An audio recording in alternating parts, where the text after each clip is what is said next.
If you don't usually watch my videos, you know that this isn't the sort of setup that I record in. Now, this is because I'm currently on a trip in Bali, and I just want to quickly show, without messing up my setup too much. This is like the room, that's like the pool, and then that's like the TV and the bathroom. The bathroom's pretty small. I'll just add some pictures and videos on the screen now. To be clear, that was not a flex. This is just because A, for the people that already watch my videos, I just wanted to clear things up, and B, for the people that are new or don't really watch a lot of my videos, I just want to show the sort of credibility that I have. I paid for this trip because of my success in video editing. Now, if you don't know who I am, my name is dannyrio. I've been editing for 3 years. I've worked with my dream clients like Nico Milana and Sharky and various other creators in the 10 to 20 million subscriber range. I charge around $2,000 to $3,000 per video.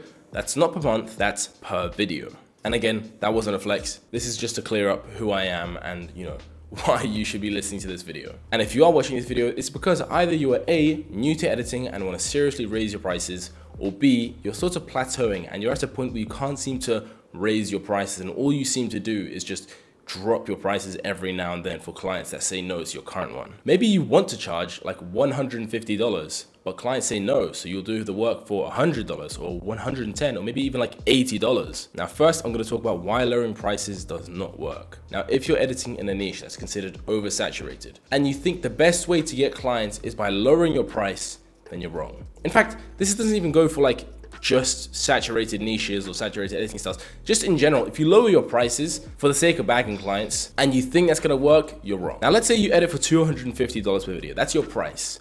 But then a new client comes along and because you don't have any, you just say yes to whatever he says. And he says, can you edit this video for $200? That's $50 less than what you usually charge. So you do it and you think it feels good, even if you get paid after or before, it doesn't matter.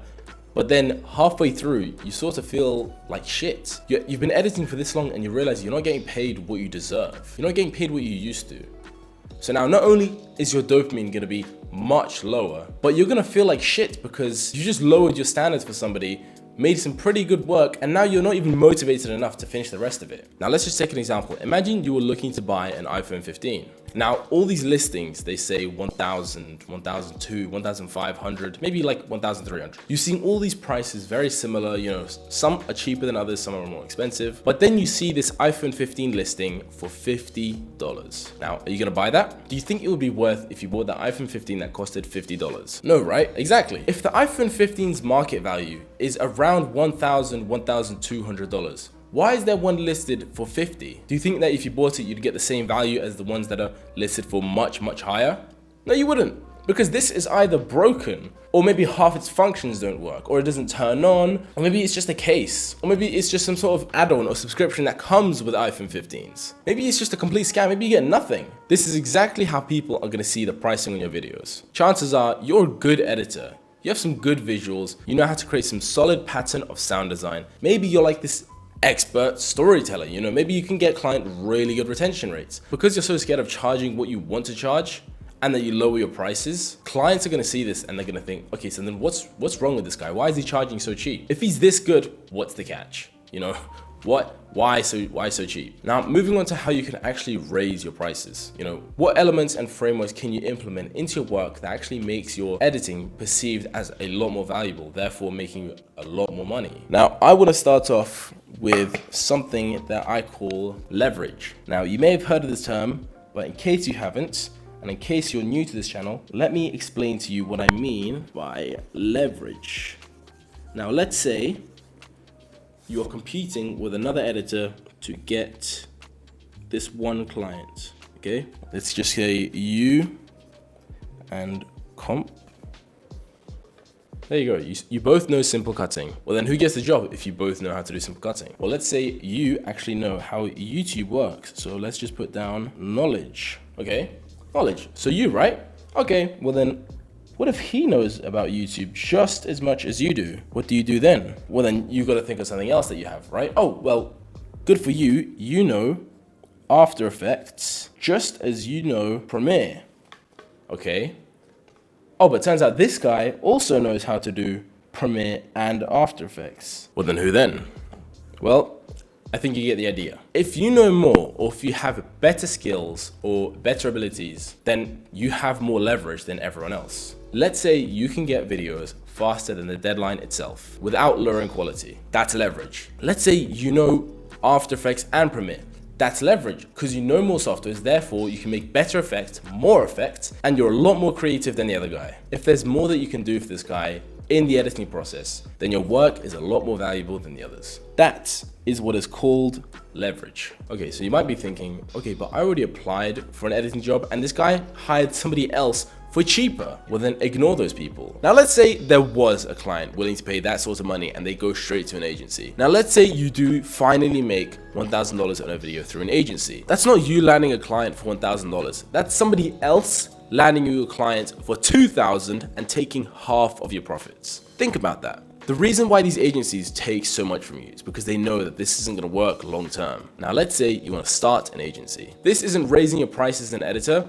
This is raising your income as a douchebag. Because you may think that you're some special snowflake that can just walk into the scene, pay their editors fairly, and still make a good profit out of this. But that's not the case. There's a reason all of these guys take so much from you. Because again, they know they're not going to make it. They're abiding to everything I told you not to do. They're dropping their prices because they know that they can't compete with the actual big agencies. And I'm talking like agencies you've never even heard of. Agencies like United Media and MN2S. Now, if you've heard of these, then good, because then chances are you know not to move into the agency niche. If you haven't, then know that every single big creator that you know, and I mean every single big creator, is working with these lot. You may think that they're not getting help, but believe me, they are. Because when you get that big, you're gonna need some sort of help, and they go to these two as their default. So now you know that you're fucked. So what am I supposed to do? Oh, just don't start an agency. It won't get you anywhere long term. And because agencies have this sort of tarnished name, you know that it's gonna hurt your brand as well. Therefore, it's gonna harm you as an editor. Whatever you think that agencies are gonna benefit you, they aren't. They're taking a shit ton of your money, making you work for more than you're supposed to. And if you're thinking about starting one, you're no longer an editor, you're somebody that's managing people. And that's so much harder than just editing the videos. You'll have almost guaranteed no future with agencies, and it will tarnish your name as an editor, harming your chances of landing actual good clients. Now, my last point is editing styles. And if you watch this channel, then you know that I mention editing styles a lot, but they are crucial to landing bigger clients, better paying clients, and overall making just more money as an editor. I want you to ask yourself these questions. Am I editing in an oversaturated niche? And if so, am I editing in an oversaturated editing style? Are there many editors that can do what I do? If you said yes to both of those questions, then there's your answer. See, you're watching this because you have way too much competition, and instead of reducing your competition to zero, you're deciding to actually fight the battle. And it's a lot harder and more exhausting than just having your own editing style. There's creators out there who maybe don't know what they want, and they won't know until they see you make your own editing style. As soon as I started thinking for myself and I spent time on crafting my own editing styles, I got my first $1,000 video. And since then, I've been charging more and more and more because of it. Now, editing styles are a huge myth. They're not just different themes to visuals, they are so much more than that. They are how you think. It's literally a thinking pattern. And if you repeat this pattern of thinking and then you start to explore and advance and improve your editing, that's when you start getting much better. That's the point when you can start putting prices on your videos for so much more. Why? Because now the clients are looking for editors and they see your style and they're in love with it. There's no one else they can go to because no one else does your work better than you. They'll pay extra just to get your style. If you're trying to follow another editor's style, or if you're trying to follow like what everyone else does, then you're gonna constantly be in this pit where you're charging and you're fighting for the same clients for lower and lower prices to the point where nobody's happy. Nobody's happy with how much they are getting paid, and you're just in this big rush and you don't know what to do. The best way for inbound leads is your own editing style. And these are the clients who are really looking for editors, and these are the clients who specifically want you.